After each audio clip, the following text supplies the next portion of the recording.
中年厨师的快乐就是这么简单。下班了，今天有点累，喝点解解乏，整2盘简单的小菜，小酌一杯。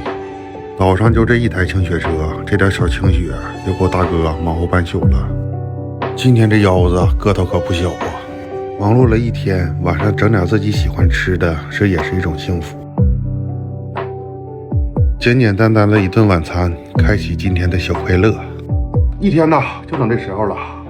昨天剩的大半瓶，先倒上吧。酒花飘起来，晚上整半斤，牛波一宿黑。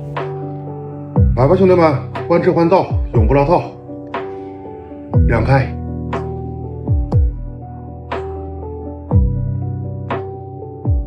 来个大肥腰子，瞅着就挺香。兄弟们，看这家伙多大！超大号牛腰子，先尝尝它怎么样。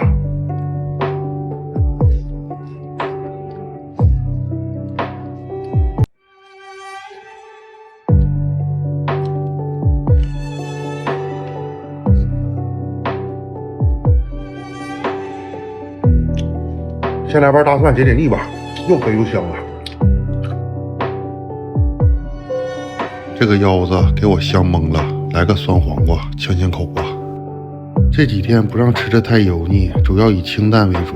也不知道什么东西算清淡，就给自己煮了个毛肚锅，里面是一点菜都没敢放啊。来，干了。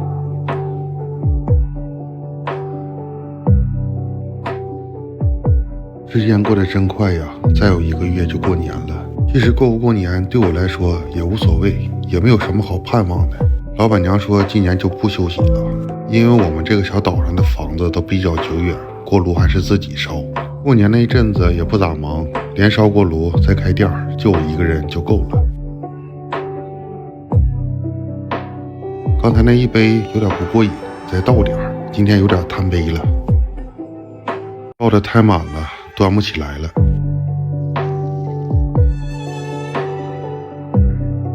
来，长一口。这一阵子肺炎，不能吃也不能喝，吃倒是无所谓，但是不能喝是真上火呀。这是我今天唯一的青菜，补充点维生素吧。有啥不如有个好身体呀。我自认我的身体素质还算不错，但是有病这8天也瘦了10多斤呢。真是病来如山倒，病去如抽丝。冬季是流感高发期，兄弟姐妹们一定要防寒保暖，保护好自己的身体。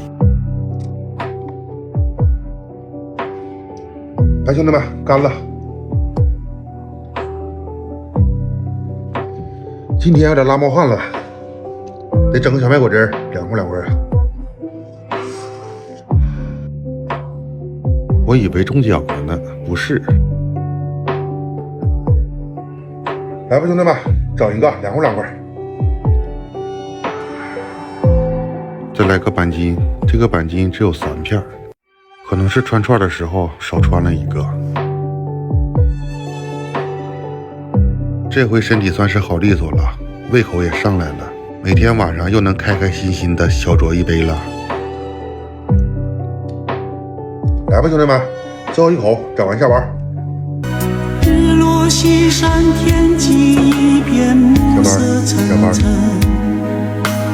我俩就要走进黄昏。回首多少天，你几番哀愁起起落